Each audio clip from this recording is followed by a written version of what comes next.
Welcome to Holistic Human Performance Podcast. My name is Gena Bradshaw, where we talk all things holistic health, wellness, spirituality, fitness, meditation, energetics, and so much more to help you become the healthiest version of yourself. Let's dive in. This is not medical advice. This is simply to help you on your journey through health, fitness, and wellness. I hope this helps. You can complement this with anything that you are doing currently in your life. Enjoy.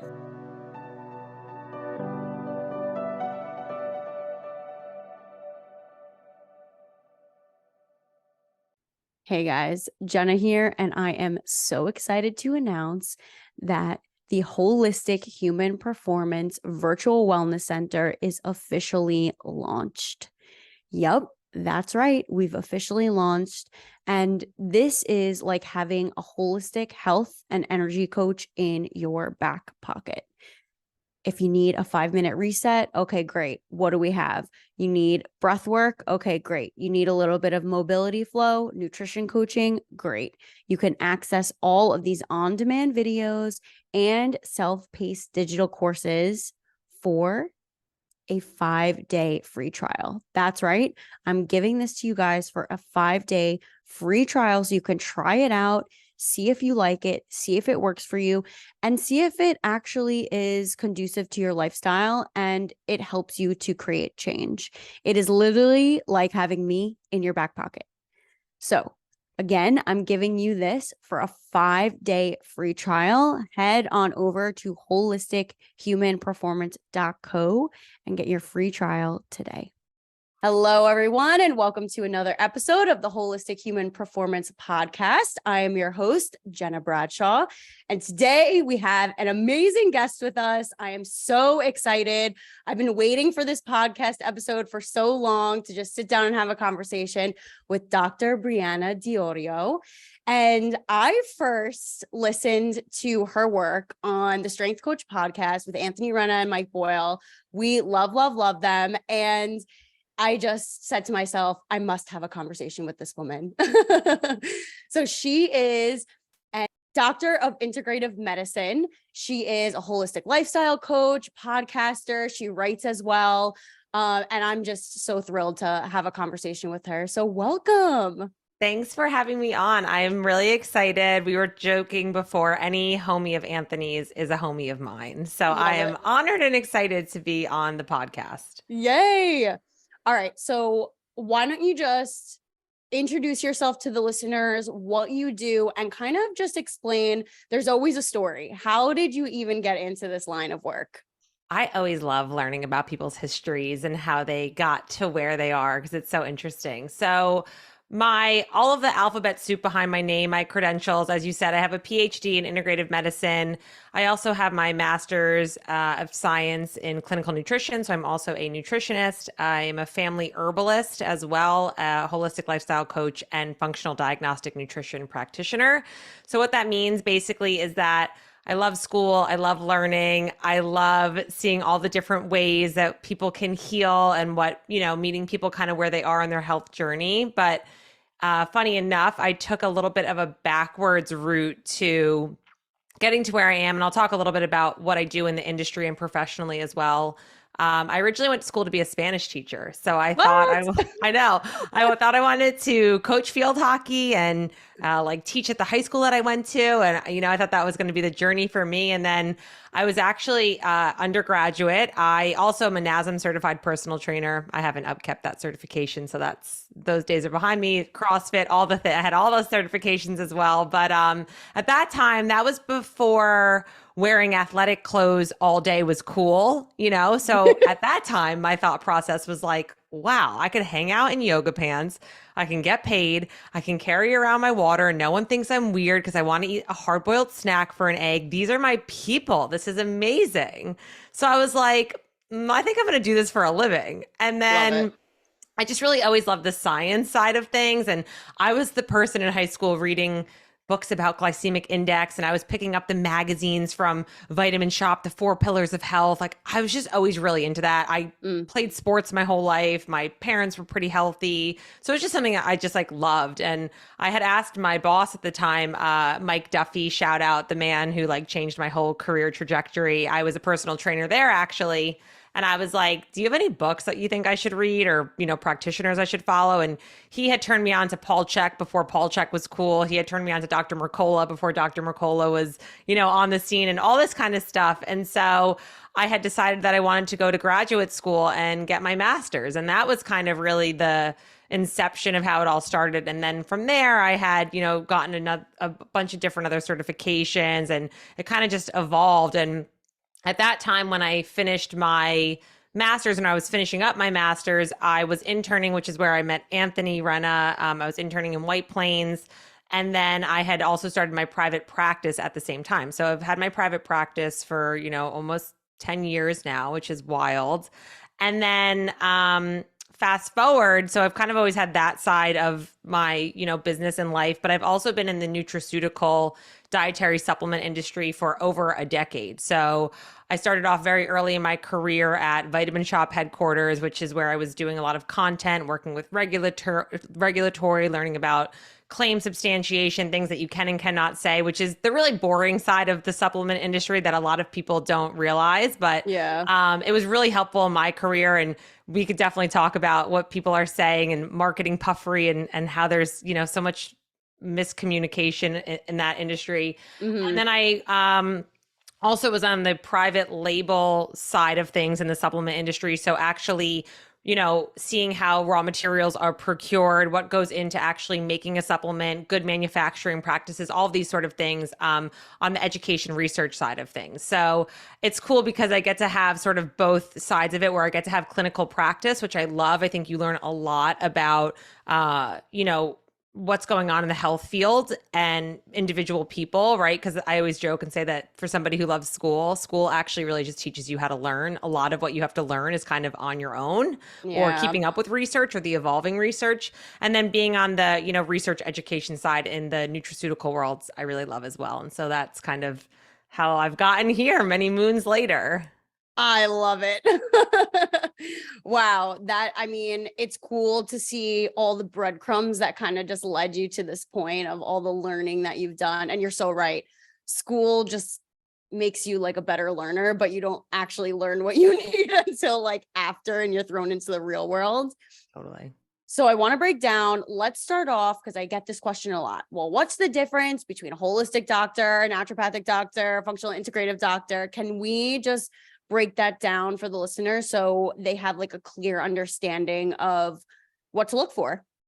Yeah, that's a great question. So I think a lot of the times what we're seeing nowadays is everybody wants to have these really interesting titles that don't really mean anything, Mm. or there's not actually a certification or, credentials that have to go behind it. So first things first, a MD, right? Like a medical doctor and a naturopathic doctor. Those are going to be, I kind of call those, and I'm sure I'm going to offend every other PhD, including myself, but those are kind of the top tier, right? Like I always joke, I say, if a plane goes down, I can't help you. We could talk about your feelings and what essential oil is going to help, but I can't write you a script, right? Like I poke fun at it, but right. So the MDs and the NDs, they're doing their clinicals, they have to do rounds, they're taking boards. That's, I think, kind of a whole different beast, if you will.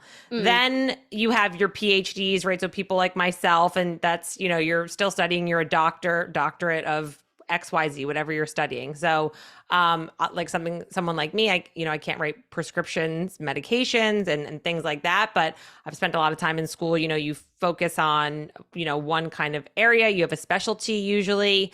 You have to defend your thesis and your presentation, you have to do research. So, you're usually highly specialized in one area or one field or something like that.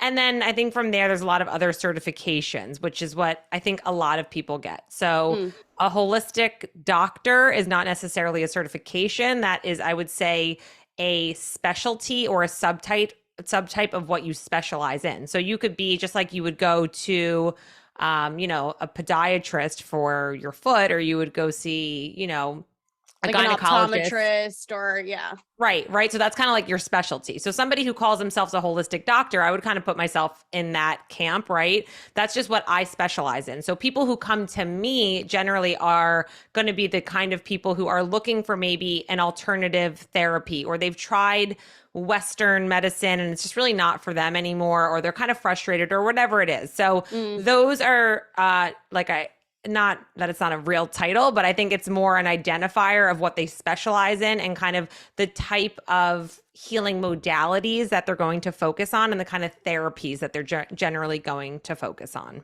Just like you could see an Mm. Ayurvedic practitioner or a Chinese medicine practitioner.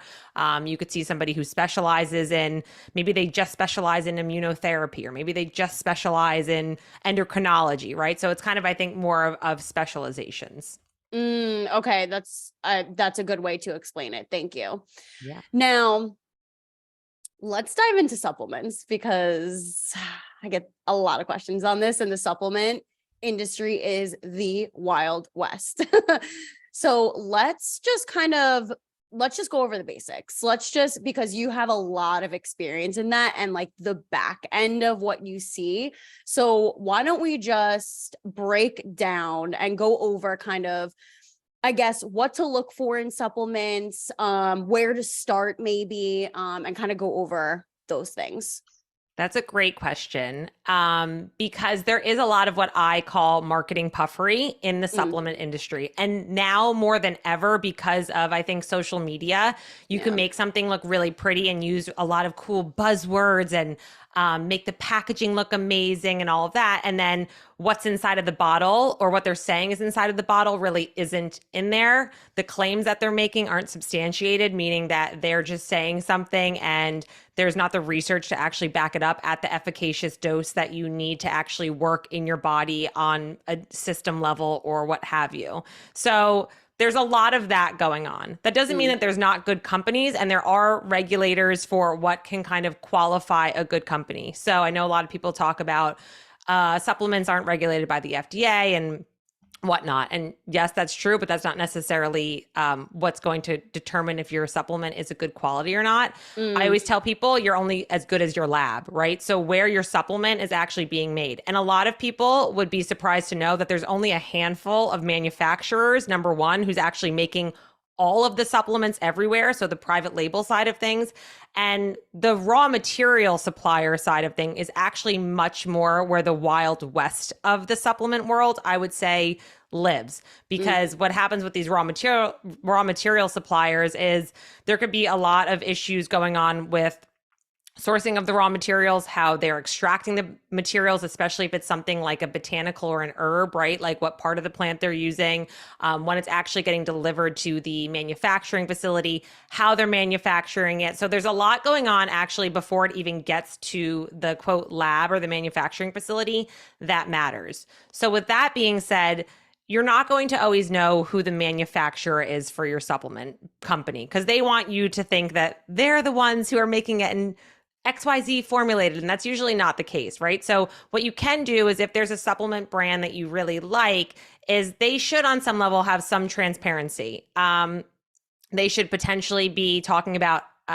having good manufacturing practices, right? So that makes sure that the way in which they're making a supplement is safe, and you're not going to find, like dirt and things like that, right? Like when they're cleaning up in between making batches. There's a lot of other things as well. So a certificate of analysis, this is not something that is required for companies to put out to the public, right? And so what that tells you is, we call it a spec sheet. So what's in your supplement is actually, when they're testing it and when they're testing lots and batches, if you're saying there's, 200 milligrams of CoQ10 in your bottle, then there should be actual CoQ10 when you're testing it out. And there's a bunch of different fancy, crazy machines that look at stability testing and how long it takes to break down.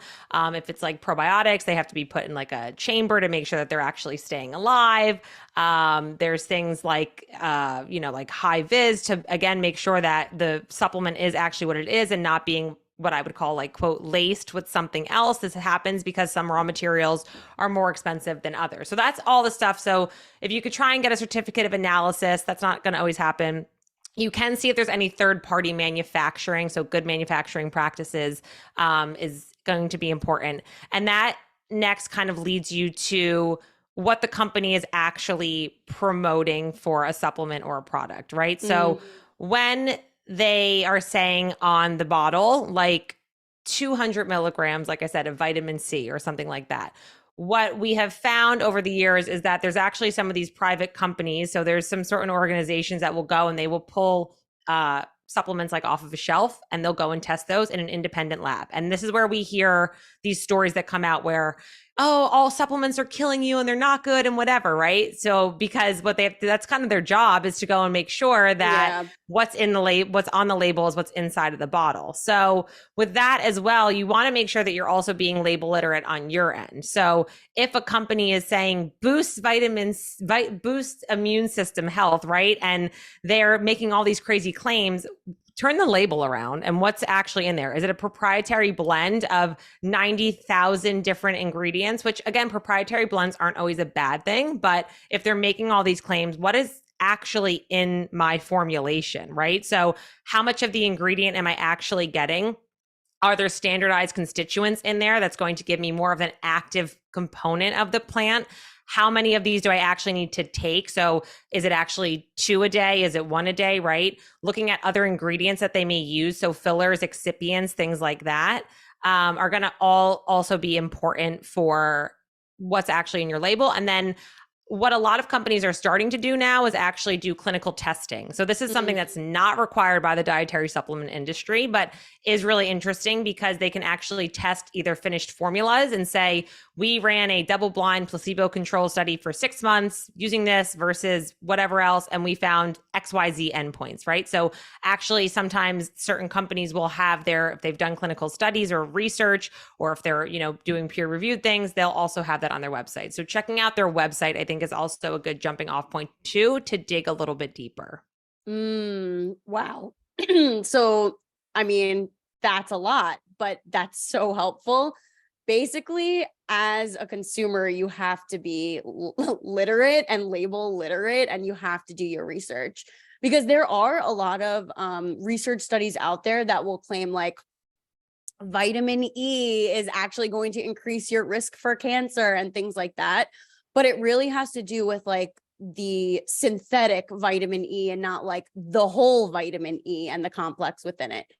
Are there any, like, what are your top brands when it comes to supplements? I knew you were going to ask that. I was just trying to think of that in my head. I always tell people, I actually heard this from one of my coworkers. She was like, I don't buy brands, I buy products, right? So it kind of depends what you're shopping for.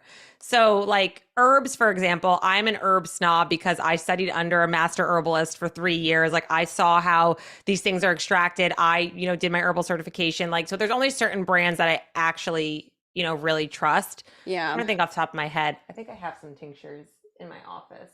Yeah, because there, like you said, there's so many things that have like fillers and binders and heavy metals that they put into these products.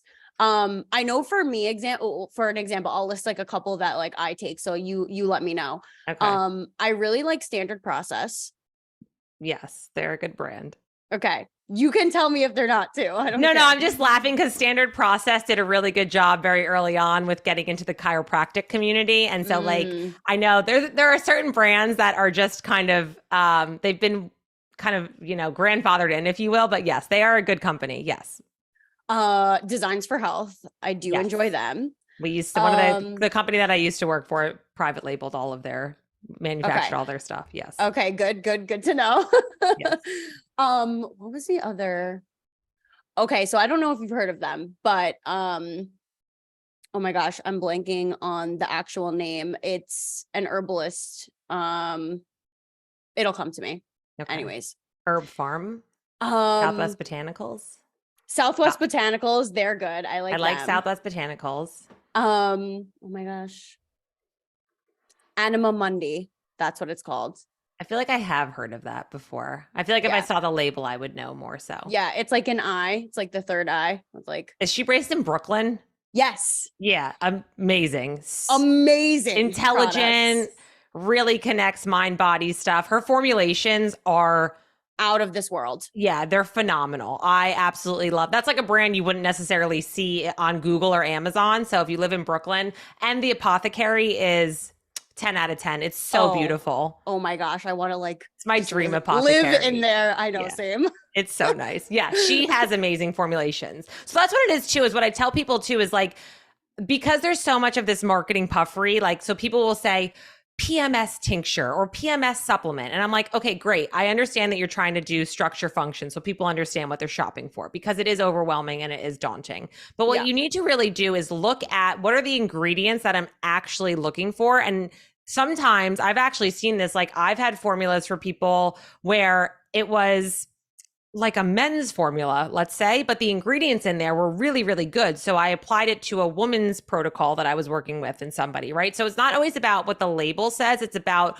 what the ingredients are in that formulation, at what doses are they in that formulation as well. And again, like I said before, if there's standardized potency and things like that, or if they're using maybe like a patented, raw material ingredient that has, research and's been vetted, those are things that I think are going to be a little bit more than the brand necessarily, because sometimes some of these smaller brands, they can't pay for, all the cool stuff or the marketing or whatever. And there's some, really good, like on even Amazon or Etsy, I found some really cool herbal tincture mixtures on Etsy from people who like, they're not going to be able to pay for shelf space in Vitamin Shop, right? So it's really about understanding what is it that I'm trying to do? What is it that I need more of? And like, what are the ingredients or the nutraceuticals that are going to support that physiology in my body? Love that. Now, for my own selfish knowing, I am all about apothecary lifestyle and I love herbalism. So can you kind of just talk about the, like, how did you even like get into that? Because you started off in like the vitamin sector, which is honestly very different from herbalism. So how did you even kind of like shift gears into that? And how was that process? So the school that, I mean, I was always into holistic kind of health. It was just something that I really like loved. And the school that I went to, University of Bridgeport, for my master's, is a naturopathic school. So we were learning about all of that kind of stuff in school anyway. And then all of my acupuncturists will laugh at this. Anytime I would be getting acupuncture, because I love the, mind body connection, I love Chinese medicine, I would ask questions about, oh, this needle's hurting here. What does this mean? What is this organ affinity for? What's an herb that's good for this, right? So like just being really curious and having questions because of who I am as a person. And then when I worked for one of the private label companies that I worked for, he was a master herbalist. So I just learned a lot from him. And that's what made me go and get my herbal certification, while I was, finishing up my PhD as well. So it was kind of just a combination of both. And then, it's funny with herbalism, you could talk to 5 different herbalists and they'll have 5 different answers for if you're more of an eclectic, if you follow Western herbalism, if you follow more Chinese herbalism, right? Like, so it's kind of like having a different dialect. If you, let's say everybody was living in Spain, but you were in the south of Spain, you're going to have a different dialect than living in Catalonia, right? So I think it depends. You have to spend time with different herbs and plants. You have to, I think, also understand not just what the herb does in the body, but who it's for. So if anybody listens to my podcast ever, I always talk about that. Like, this is Michael Moore, who's a famous herbalist who has now passed, talks a lot about this idea of like, okay, what kind of person are you? So we see this happen with a lot, like ashwagandha, actually, right? If you're a very pitta, yang person, you got a lot of fire already in you, you're very heated up, ashwagandha is not always the herb for you, right? So you have to look at herbal energetics. You have to look at the taste profile. All of those things are really important for meeting you where you are and your constitutional type. Because if you're already very fiery and have a lot of heat in the body or dampness, you don't want to always add more of that if an herb is really, let's say, warming or stimulating. We see this a lot with like the Eleuthero herbs as well. If you're already, people think that they're tired and they need more energy. Well, no, they might actually just need to get back down to a baseline where their nervous system feels like they can chill out and stop running on adrenaline and cortisol, and they're actually tired for a different reason. So understanding herbal energetics is really important, and understanding, again, not just what the herb does physiologically, but who is this for, and like, what am I looking to get out of this herb? Because just because an herb has antioxidant properties or anti-inflammatory properties doesn't mean that's the herb for you. Love that. Oh my gosh, this is so helpful.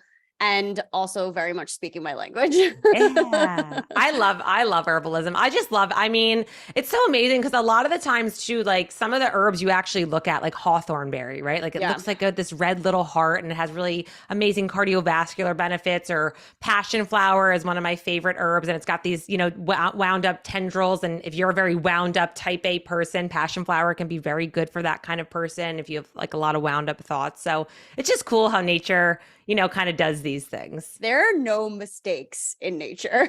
Correct. So cool. Do you have an herb that you kind of really have an affinity for that's like had a calling to you personally? Yeah, actually, I guess, well, I don't know if you would, I guess it would be considered an herb, but dandelion. I Oh, love yes. dandelion root. It's just, and I think because also with my health history as a 2-time cancer survivor, like I'm very much into, okay, how can we cleanse out the liver? What's the energy behind the liver? And Yeah. my body does really, really well with, and I'm also Italian. Like we love dandelion root. We do. Bitters Yeah. in general, bitter herbs are Bitters. so amazing. Yes. And And anything that's going to support the lymphatic system, we love. we love, yes. I also love, love, love lavender. Yes. Love lavender. I grow my own lavender. I make my own essential oils. Like That's amazing. it makes me so just like, it gives me into like this dream state almost of just like, like I'm calm. I feel Love good. that.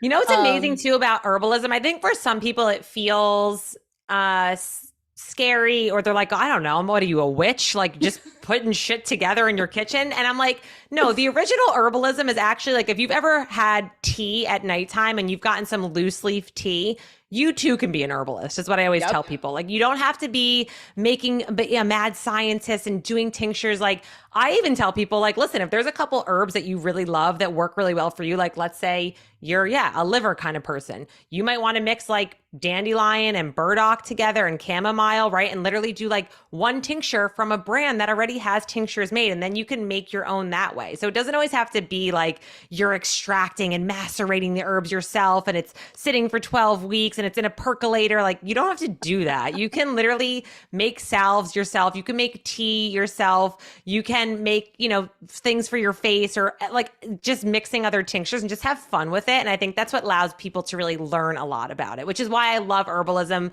because it's really not that scary and it's much more accessible than people would think. Where supplements, I actually feel like there is a lot more, I don't want to say shadiness around it, but like there's a lot more to know. You have to really dig. And so herbalism, like you could just kind of go straight to the source. Absolutely. And over the years, I've found myself like, yes, I do take some supplements, like standard supplements after I do like testing and see like, okay, what are my levels at? What am I missing? But I've just leaned so much into herbalism, and I have found like at this point in my life, I've never felt better. Like I've never had more life force energy like surging through my body when like beside just focusing on herbalism and just made by nature. Yeah. You know what I love about herbalism too is that it actually forces you to listen to your body, because people ask me all the time, they're like, you must take so many supplements. And I'm like, No. I really don't. I said, I wake up. I actually did like my brother filmed this cheeky video of me like a few weeks ago of like a day in the life. And in my video, I said, I'm like, today I'm feeling a little tired. So I'm taking a little bit of extra Eleuthero, right? So it's like, it really forces you as well to sort of hone in on your own body and be like, what do I feel like I need more of today? Or how is my body physically feeling? Like, do I need more energy? Is my immune system feeling off? Do I feel like I have a cough? Right. So it's like, as you learn what the herbs can do for your body and how your body responds, you kind of are just like, I don't need anything today, or I need this. So I think it's also, I think, really nice for that. Exactly. Oh my gosh, we could go on for hours about this. I am so glad that you came on. So, before we sign off, are there any words of wisdom you would like to leave the listeners? About health or life or what? Anything, whatever your heart desires. Any words of wisdom?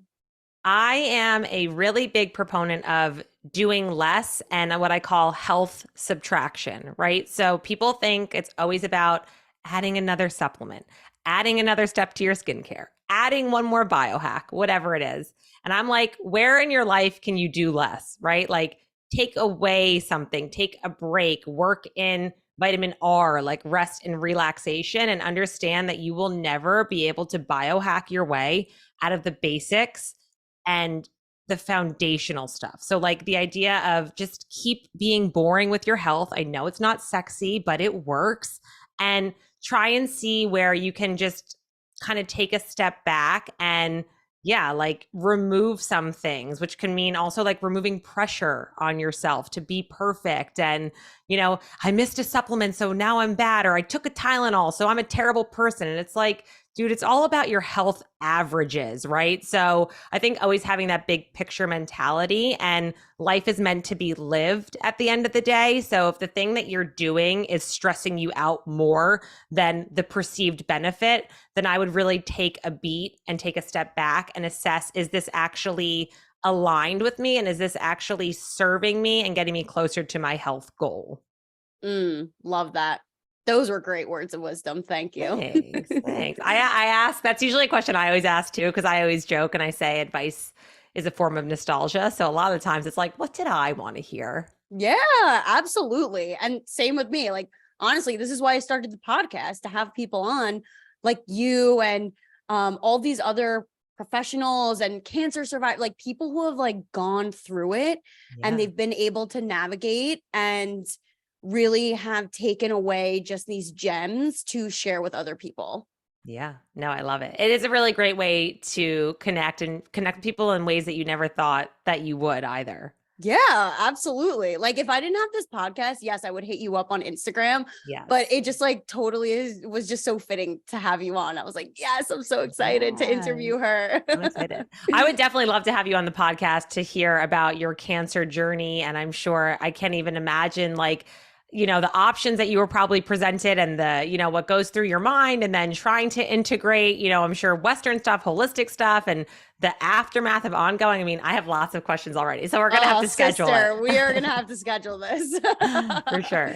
Thank you so much for coming on. So where can people find you?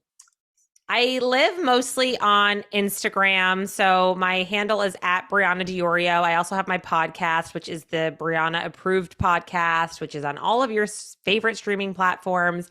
And then I would say my website as well. So briannadiorio.com is where, I have past articles that I've written and podcast episodes, and that's kind of my central hub. But basically just Google Brianna Diorio and all my things will pop up. I try to keep it pretty simple. Yeah. And her content on Instagram is 10 out of 10. Thank you. I appreciate that. You're welcome. All right, guys. If you like this episode, like, share, subscribe, and I will see you in the next one. Bye.